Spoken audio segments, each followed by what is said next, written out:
talk about why it's important to put your relationship first. Hi, I'm Catherine O'Brien at Happy with Baby, and I know with new parents, new moms, this can be a really unpopular concept. I realize that, but I want you to hear me out first, and then I want you to tell me in the comments below if you agree with me or not.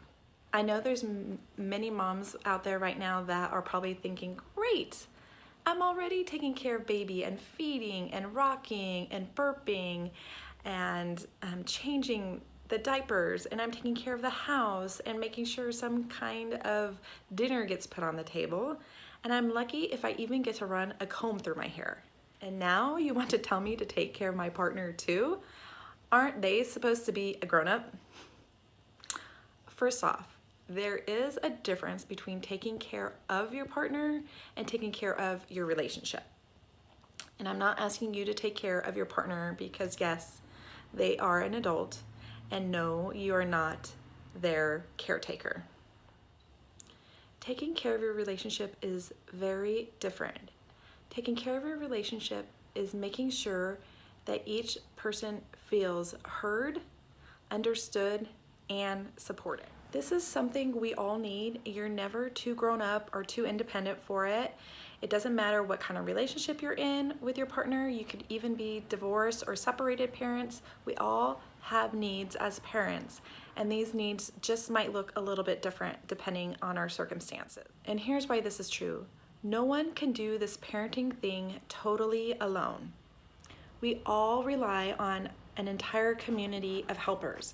Our families, our friends, our neighbors, our doulas, our teachers, our doctors, our babysitters, our nannies, our daycare. And you could even argue that some of us can't do it without our yoga teachers or our personal trainers or our therapists. Least of all, we can't do it without our partners and co-parents if you're separated. You both need each other, but it isn't just about having help. It's also about feeling connected. That matters too. The other thing is that baby actually needs you both to feel like you're all on the same team too. I'll post some links below that share how much of an impact our relationship can have on our children's development and well-being, and the implications can be very real. Even small children can pick up on feelings of resentment or disgust between partners. And not only that, it's about observing our communication with each other, that they actually learn how to communicate with others as well. And those lessons start from the very beginning. Now, something I hear often from new dads is they feel like suddenly it's all about the baby and they feel unimportant and unnoticed, and moms are feeling exhausted and overwhelmed as it is. And so how are we both able to meet in the middle to make sure that everyone's needs are met?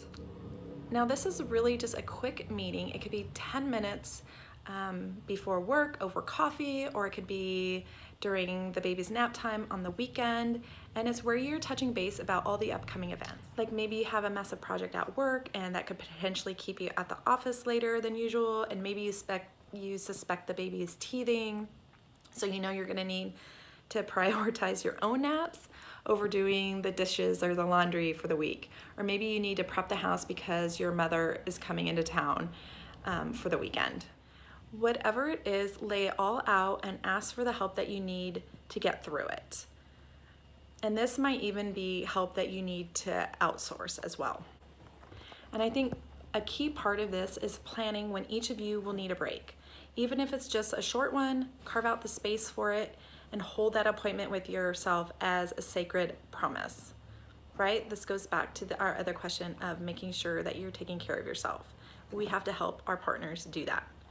So make sure you're coming through for your partner so that they can get the break that they need to. Now, every time I hear a couple that tells me they are taking this advice and actually implementing it into their weekly routine, they always come back to me and tell me what a huge difference it's made. So just try to experiment with it and see if it works for you. Another important way to make sure each person's needs are getting met is to honor that each person has their own role in this. So something I hear from moms that go back to work after maternity leave is that they're still carrying the brunt work of household chores and parenting duties that they had when they weren't working. and oftentimes they've taken on more work because they knew their partner was going back to work sooner, and then they're still doing those things as well as trying to transition back into the workforce after having a baby. But this is definitely a fast track to burnout and resentment and overwhelm. And so I think it's so important to keep in mind that while a parenting relationship is never ever perfectly 50-50, our needs are constantly shifting and changing.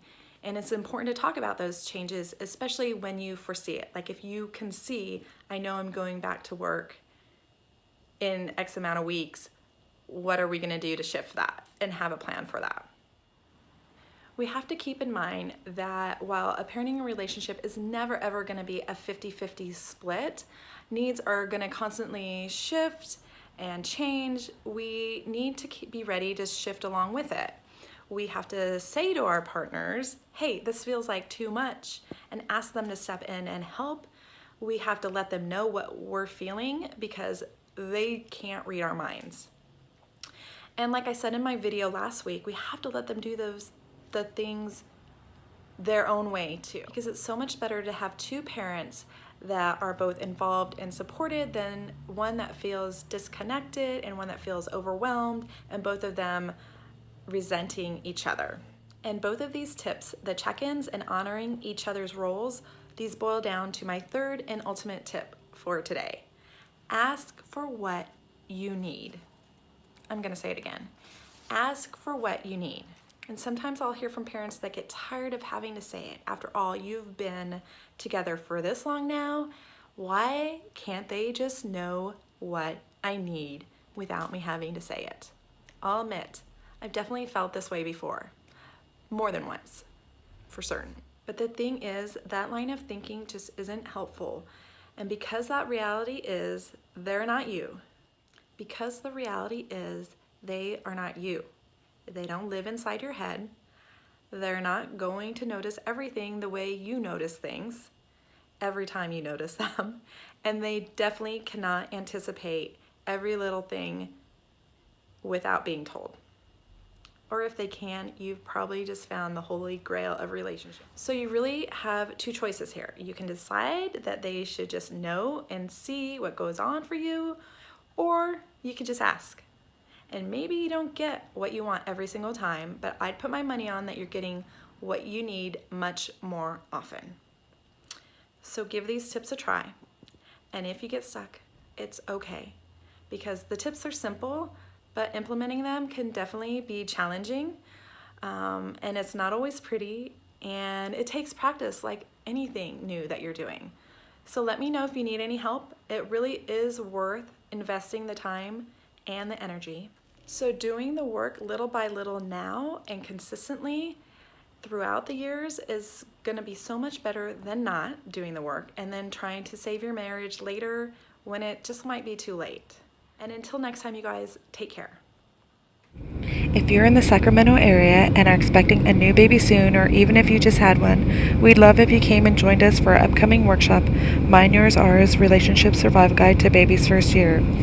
In this workshop, we dig deeper into issues like this one, but also so much more, like improving your communication skills with your partner, addressing your fears around parenthood and how it's going to change your life, managing visitors, and also managing household tasks. We even discuss sex and intimacy and what it's really like after baby. I co-host this with my husband, so you'll definitely get perspectives from both sides of parenthood, and it's really a lot of fun. If you're not in the Sacramento area and this sounds like something you'd be interested in, please contact us at happywithbaby.com.